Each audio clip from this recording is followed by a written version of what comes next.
warar dheeri ah ayaa ka soo baxayo kulamada shalay ay ku yeesheen madaxweynayaasha maamul goboleedyada Jubbaland iyo Puntland iyo qaar kale oo kamid ah beesha caalamka ee jooga Soomaaliya. Axmed Madoobe iyo Saciid Dani ayaa markii hore si gooni ah kulamo ola yeeshay safiirka Mareykanka ee u jooga dalka Soomaaliya. sidoo kale safiirro kale oo dalalka caalamka ka kala yimid ayaa halkaasi ay shirar kula yeesheen.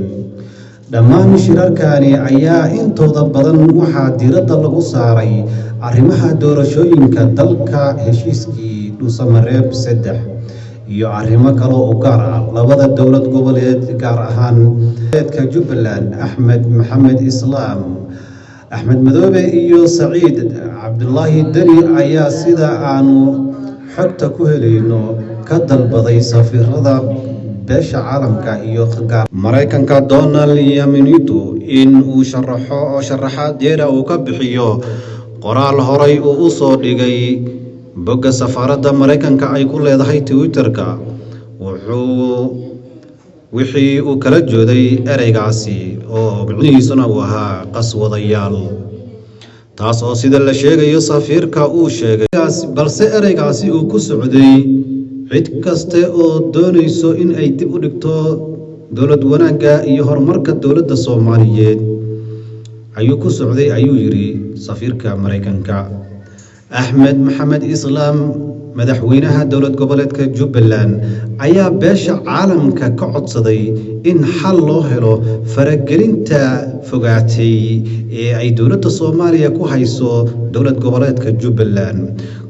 dowladda Soomaaliya ayaa horay waxay u geysay buu yiri ciidamo ka socdo dowladda federaalka, kuwaas oo halkaasi ciidamadii Jubbalandna dagaal kula galay meelihii ay joogeen, isla markaasna maamulkii Axmed Madoobe uu sameeyay meesha ka wada bedelay. waa sida uu Axmed Madoobe hadalka u dhigay. kaloo halkaasi lagu soo hadal qaaday heshiiskii lagu gaaray Dhuusamareeb 3, iyagoo soo jeediyay labada hogaamiye in wax laga bedelo heshiiskii lagu gaaray magaalada Dhuusamareeb, iyagoo sidoo kale cadeeyay sheegayna in aysan dhexdhexaad ahayn guddiga doorashada ee wax laga bedelo. sidoo kale waxay codsadeen labada hogaamiye in ay ku yeeshaan xagga doorashooyinka guddiga iyo macnaha maamulka doorashooyinka in ay awood buuxda ku yeeshaan maamul goboleedyada ayay soo jeediyeen labada mas'uul. waxaa kaloo dood dheer ka keeneen qodob dhigayo in doorashada ka dhacayso magaalooyinka nabadda ah ee nabadgelyadooda la isku haleyn karo, ee aanay doorashadu ka dhici doonin magaalooyinka kale ee amnigoodu u liito, taas oo ay u arkayeen in ay tahay mid ay dowladda Soomaaliya ku danaysanayso. waxaa kaloo codsi dheer ay ku gudbiyeen labadan madaxweyne in laga soo qaybgeliyo shirkan Muqdisho ka soconayo dhammaan maamul goboleedyada intooda kale laga soo qaybgeliyo. si kastaba ha ahaatee, macadda cabashooyinkaasi ay soo jeediyeen iyo dhaliilahaasi ay soo jeediyeen labadan mas'uul in beesha caalamku ay wax ka qaban karto iyo in kale.